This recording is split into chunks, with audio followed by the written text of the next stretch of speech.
Há um tempo atrás eu conheci o fundador de uma empresa de tecnologia. O escritório dele parecia um motor a 1000 por hora. Várias conversas rápidas, ideias surgindo e clientes entrando. E ele sempre estava no centro de tudo, aprovando orçamentos, resolvendo problemas e negociando contratos. Até que um dia ele precisou viajar por 3 semanas. No primeiro dia, o telefone não parou de tocar. Na primeira semana, os prazos começaram a estourar. Já na segunda, clientes já estavam reclamando. E na terceira, 2 funcionários pediram demissão. E aí ele percebeu que a empresa dele não tinha autonomia, tinha uma dependência dele. E é por isso que eu digo: a cultura da sua empresa é o que está acontecendo quando você não está olhando. E antes de pensar em expansão ou resultados, é preciso entender exatamente o que isso significa. Muitos líderes confundem cultura com frases bonitas na parede ou um clima agradável. Mas a cultura e o comportamento é o que acontece sem supervisão. Se o atendimento continua rápido sem cobrança, isso é cultura. Se a equipe resolve problemas em vez de criar desculpas, isso é cultura. E se o padrão de qualidade se mantém, mesmo sem um líder por perto, isso também é cultura.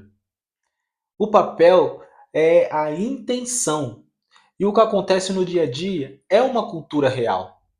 Se a cultura é o que sobra, precisamos entender o impacto direto no que ele tem de crescimento na empresa. Uma cultura sólida é como um motor bem regulado. Mesmo quando você tira o pé do acelerador, ele continua funcionando com força. E ele te permite escalabilidade, porque os padrões se replicam sem depender de pessoas específicas. Ele retém talentos, porque bons profissionais permanecem porque vê um futuro ali. E consistência de marca. Os clientes recebem uma boa experiência sempre. Mas quando a cultura é fraca, a empresa vive no modo apaga incêndio todos os dias. E apagar incêndio não é uma estratégia de crescimento, é uma estratégia de sobrevivência.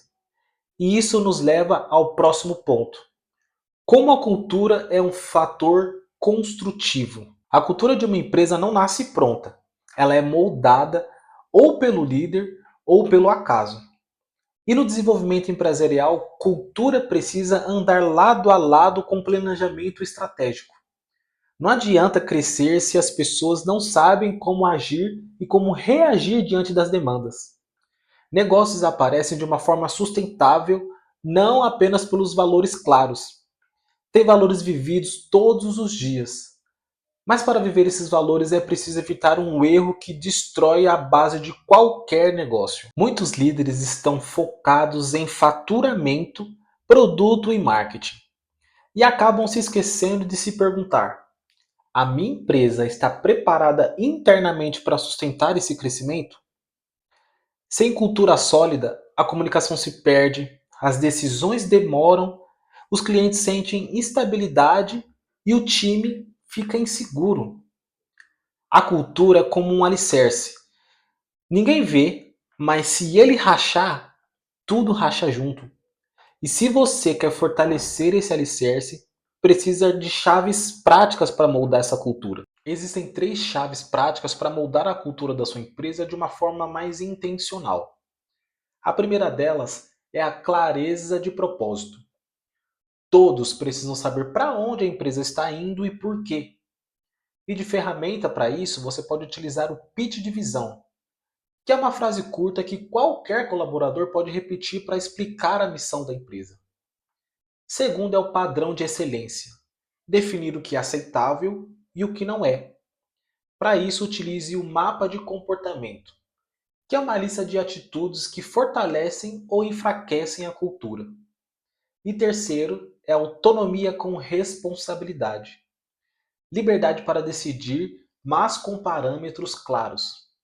E de ferramenta, pode utilizar o quadro de decisão, que mostra decisões de cada nível que pode tomar sem pedir aprovação.